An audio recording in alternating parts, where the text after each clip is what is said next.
Bago natin umpisahan ang ating susunod na kabanata, ay mag-shoutout po muna tayo sa ating mga lodi. Shoutout kay Jason Garcia, Julius De Guzman, Roger Reproto, Ralph Gemodayano, Ace Justin, Michael Kane Perez, Dark of Reaper, at kay Jerry Lauyon. Salamat sa suporta mga lods. Sa pag-uumpisa ng ating karugtong na kabanata ay kinalaban ng ating bida ang isang Tyrant King Flower kasama si Jinbao. Sa pagsugod ng ating bida ay balak nitong pumasok sa bunganga ng halimaw para patayin ito kaagad ngunit bigla itong bumuga ng isang nakakalason na usok. Sa pagbuga nito ng isang nakakalason na usok ay ginamit ng ating bida ang kanyang abilidad na Divorce Skill. Sa paggamit nito ng kanyang Divorce Skill ay pumakawala ang ating bida ng isang mabilis na atake at winisiwas ang sandata nito sa mga galami ng halimaw. At habang winisiwas ng ating bida ang kanyang sandata ay inaalam niya kung saan ang kahinaan ng halimaw.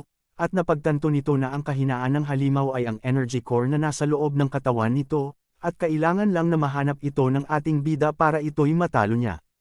At sa paggamit ng ating bida sa kanyang abilidad ay napansin nito na hindi gumagana ang kanyang Divorce Skill sa kadahilan ng sobrang laki ng kanyang kalaban kaya wala itong bisa.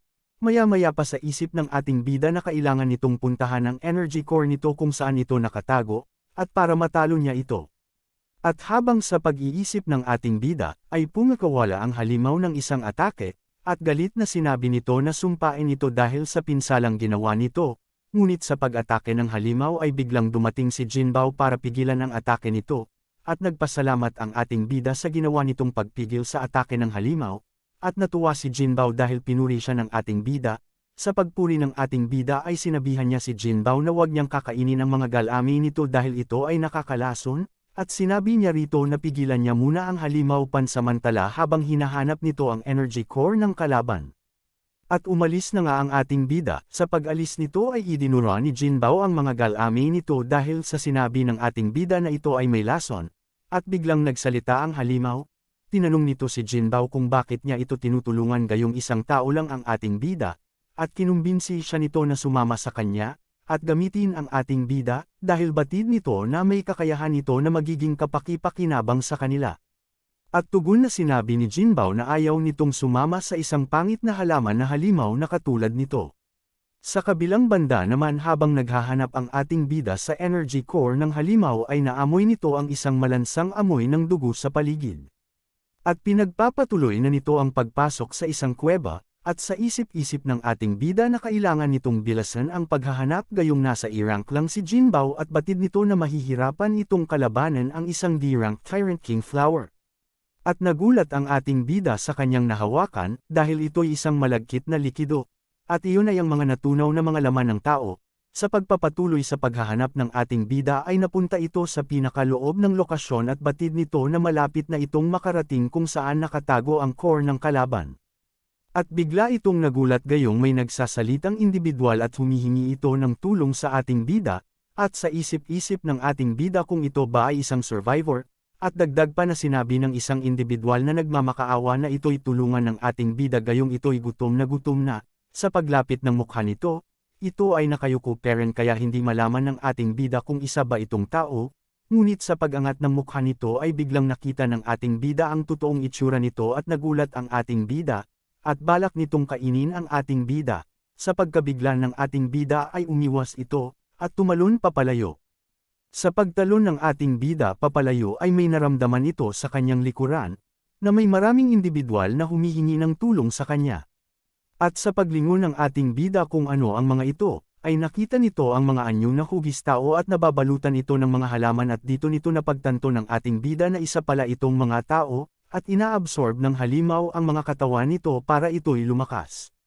At biglang nagsalita ang halimaw at sinabi na tama ang kanyang hinala dahil ginaya niya ang mga copy ang hugis tao na ito, at maging ang itsura, at mga boses ng mga ito, sa kadahilanang nababagot ito at ginawa niya itong mga laruan para alisin ang kanyang pagkabagot, at nag-anyong hugis mukha ang mga galami nito na nakaharap sa ating bida, at may sumugod na isang alagad nito sa harapan ng ating bida, at pinagmamayabang nito na sinabi na ito ay ang kanyang mga koleksyon. At napigilan sa pagsasalita ang halimaw dahil sa ginawa ng ating bida na ito'y pinatay niya ng walang pag-aalinlangan kahit ito'y anyong tao, At sinabi ng ating bida na madami na itong pinagdaanan kaya ang pagpatay sa ganitong anyong tao ay normal na lang sa ating bida, at nagalit ang halimaw sa sinabi ng ating bida gayong isa pala itong walang awa kung pumatay kahit isa pa itong tao. At inutusan na nito ang mga manika nito na atakihin ang ating bida. Sa pag-atake ng mga ito ay nagulat ang ating bida dahil narinig nito ang boses ng kanyang pamilya at lalo na ang nakababatang kapatid ng ating bida. Sa pagkagulat ng ating bida ay lumabas ang kahugis ni Zinyo sa likuran nito, at sinabing tulungan niya ito, at maya-maya pa ay sinabi ng halimaw na ano ang gagawin niya dito gayong nasa likuran na nito ang kanyang kapatid, at wala ba itong balak patayin? At dahil sa napigilan ang ating bida ay dagdag pa na sinabi nito na gagawa pa ito ng maraming kabusas ng kanyang nakababatang kapatid. Ngunit biglang nagalit ang ating bida sa pagbabanta nito at pinalabas na nito ang kanyang kapangyarihan at namumuo dito ang napakalakas na aura mula sa kanyang katawan, at sinabi ng ating bida na dahil sa ginawa nito, ay papatayin niya ito ng walang pag-aalinlangan. At tugon na sinabi ng halimaw na paano niya ito papatayin gayong alam na nito ang kanyang kahinaan. At biglang pumasok ang ating bida mula sa bunganga ng halimaw, nagulat ang halimaw dahil sa ginawa ng ating bida, at sa pagpasok ng ating bida ay natuwa ang halimaw gayong sinabi nito na pabibilisin nito ang kanyang pagpatay sa ating bida, at hindi na ito mahihirapan pa, at habang nasa loob ng katawan ng halimaw ang ating bida ay napansin nito na lumalapit sa kanyang ang mga galami ng halimaw. Sa paglapit ng mga galami ng halimaw ay pinalabas na ng ating bida ang kanyang abilidad na Devour ability. Winasiwas niya ang kanyang sandata at madali lang nito naputol ang mga galami ng kalaban, napasigaw ang halimaw sa ginawang atake ng ating bida, at sa pagsigaw nito ay bigla na lang itong bumagsak at sa pagbagsak nito ay lumabas na ang ating bida. Sa nakaraang pangyayari kung paano tinapos ng ating bida ang halimaw, ay namangha ang halimaw sa kadahilanang napakatapang nito, at balak niya itong patawarin kung ito'y susuko sa kanya, at kung aalis na ito sa loob ng katawan ng halimaw. At dagdag pa na sinabi nito na pag-isipan niya itong mabuti bago magbago ang isip ng halimaw, ngunit napansin ito ng ating bida na natatakot ito gayong malapit na itong makarating kung saan ang energy core, at sinabi ng ating bida kung ito ba ay nagbabanta o nagmamakaawa sa kadahilanang wala itong magawa at malapit na nitong matagpuan ang energy core sa loob ng kanyang katawan. At nagdadahilan ang halimaw na nagmamaang-maangan na hindi nito alam ang sinabi ng ating bida. At sinabi nito na kung ito'y hahakbang pa ng isang beses ay malalaman nito ang kanyang magiging aksyon. Ngunit binaliwala lang ng ating bida ang sinabi nito at sa paghakbang nito ay may nakita itong kakaibang liwanag, at napagtanto na ating bida kung ito ba ang energy core sa kanyang harapan. Nagulat na nagalit ang halimaw dahil hindi nito batid na alam pala ng ating bida ang tawag sa core na ito, at tinanong niya ito kung paano niya ito nalaman, ngunit walang anumang sagot itong narinig mula sa ating bida. At winasiwas na ng ating bida ang kanyang sandata sa pagwasiwas nito ay namuo dito ang malakas na pinakawalan nitong atake. At nakita na ng ating bida ang energy core nito, at sinabi ng ating bida na hindi nito batid akalain na may ganitong kaliit lang na core sa katawan nito, gayong isa itong malaking halimaw, at sabay sinabi ng halimaw na wag itong lumapit gayong magagalit ito at papatayin niya ito. At tugon na sinabi ng ating bida na ito'y nagmamayabang parent gayong malapit na ang magiging katapusan nito at pinapalabas nito ang kanyang divorce skill, at akmang hahawakan niya na ang hugis mata nito na energy core, napasigaw sa takot ang halimaw dahil sa paghawak ng ating bida at lumabas ang mga galami mula sa energy core at nagulat ang ating bida gayong para itong evolution tree at napatanong na lang ito sa gulat. At nagtataka din ang halimaw sa kanyang nasaksihan gayong inaabsorb ng ating bida ang kapangyarihan nito at nalaman nito na may kakaiba itong kapangyarihan na higit pa sa core nito, at napasigaw na nagtatanong kung ano at sino ang ating bida. At habang inaabsorb na ng ating bida ang kapangyarihan nito, ay pumasok ang diwa nito sa kanyang evolution tree. Sa pagpasok nito sa evolution tree ay may nakita itong nakakasilaw na liwanag. At tinanong nito ang evolution tree kung bakit siya narito at bakit na-absorb nito ang Tyrant King Flower habang hindi niya pa ito nahahawakan, at pinaliwanag ito ng evolution tree sa kadahilanang isa itong plant type ay direkta niya itong naa-absorb, at dahil doon ay madami itong makukuhang enerhiya at para ito ay mag-evolve. At sa isip-isip ng ating bida na parehas ito kay Jinbao na may kakayahan din pala na mag-evolve, gayong siya na kanyang master ay hindi man lang nag-evolve, kaya nadismaya ito. At biglang nag-notify ang system at sinabi na na-upgrade na ang system, at balak ba nitong buksan ang bago niyang kapangyarihan, at ito ay ang ability contract. ang ability contract ay may kakayahan na kopyahin ang skills nito, ngunit pag namatay ang tao na nakopyahan nito ng skills ay mawawala ang bisa ng skills nito, at may limitado lang ang paggamit nito sa tao. At ang mga skills na makukuha nito ay kaparihas ng antas na skills, at may kakayahan ang skills nito na i-upgrade, depende sa fragment nito.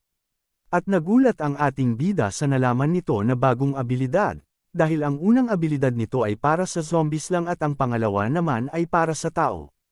At dagdag pa na sinabi nito na sa kaunting panahon ay pinalakas ng Devour ability ang kanyang karanasan sa pakikipaglaban. At kaya pala nito inabsorb ang Tyrant King Flower dahil nag-aalala ito sa ating bida at balak nitong palakasin kaagad ang ating bida. At tugon na sinabi ng Evolution Tree na hindi ito nag-aalala sa kanya gayong may isa pang higit na mas malakas kaysa dito. At napaisip ang ating bida sa sinabi ng Evolution Tree kung ang tinutukoy ba nito ay ang halimaw na nasa gitna ng Chinchuan. At lumabas na sa Evolution Tree ang ating bida at naghanap pa ito ng life source kung meron pa ba sa lokasyon nito. Sa kabilang banda naman ang nagulat ang mga kasamahan ng ating bida gayong ang halimaw na nakita nila ay bigla na lang itong bumagsak at tinanong nito kung natalo na ba ito ng ating bida. At sinabi ni Li Feng kung pwede niya bang tignan ang lokasyon at tukuyin kung nasa mabuti lang ba ang ating bida.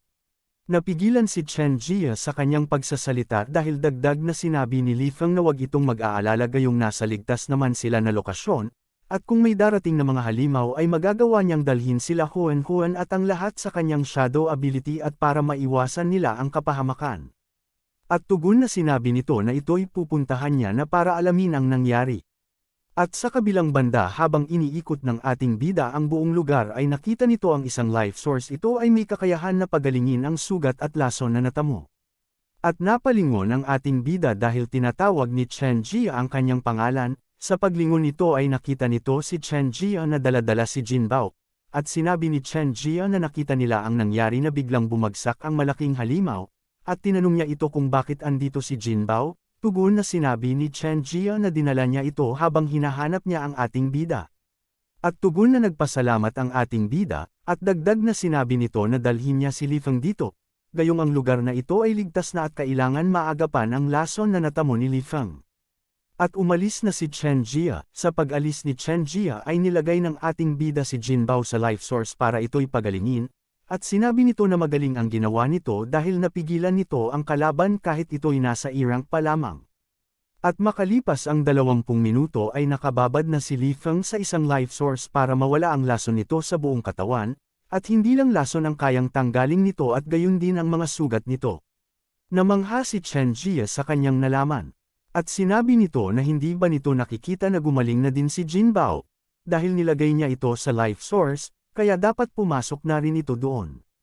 At tugon na sinabi nito na hindi naman ito nasugatan kaya hindi siya kailangan pumunta doon. Sagot na sinabi ng ating bida na hindi lang ito nagpapagaling dahil may kakayahan din ito ipa-evolve ang isang tao, kaya dapat na siyang pumasok sa life source. At dagdag pa na sinabi ng ating bida na ikaw at si Li Feng ay kaka-awaken pa lamang kaya malaki ang maitutulong nito para kayo ay lumakas pa. At sumang-ayon ito sa sinabi ng ating bida, at sa isip-isip ng ating bida na matatagalan pa ang pag-absorb nila sa kapangyarihan ng life source at dahil sa contract ability na nakuha nito ay napaisip ito kung maari niya ba itong gamitan ng ability contract. At dahil sa marami na itong nakuhang fragment ay maaari na nitong iangat sa antas ang makukuha nitong abilidad, at inisip nito kung kaninong abilidad ang maiging kopyahin nito, at sa kanyang pag-iisip ay napagdesisyonan nito na kopyahin ang abilidad ni Li Feng, at sinubukan na ito ng ating bida. Nagulat ang ating bida dahil nagawa niyang kopyahin ang abilidad nito, at nakalagay sa system na naging matagumpay ang pagkopya nito, at ang abilidad na kinopya nito ay ang Shadow Break, at inutusan nito si Jin Bao na protektahan niya ito gayong magpapatrolya lang ang ating bida sa labas dahil balak nito gamitin ang kanyang bagong nakuhang skill. At sa paglabas ng ating bida ay sinabi nito na kailangan nitong kolektahin pa ang mga fragment para makopya din nito ang abilidad ni Chen Jia na isang gravity type. At inumpisahan na nitong maglibot sa lokasyon, gamit ang Shadow Break at balak niya ito kabisaduhin pa. Sa paggamit nito ng Shadow Break ay inalam nito kung saan may malapit na zombies, at kaya ng ating bida na palawakin ang shadow nito dahil nasa ikalimang antas na ang probe nito at madali lang nitong nararamdaman ang presensya ng mga zombies. at sa paggamit nito ng shadow ay sabay ginamit nito ang kanyang devour skill, at namatay ang mga zombies na nadadaanan nito. At dito na magtatapos ang ating kabanata mga Lods. Abangan ang ating susunod na kabanata, pa-like and subscribe mga Lods. Maraming salamat Lods and more thanks.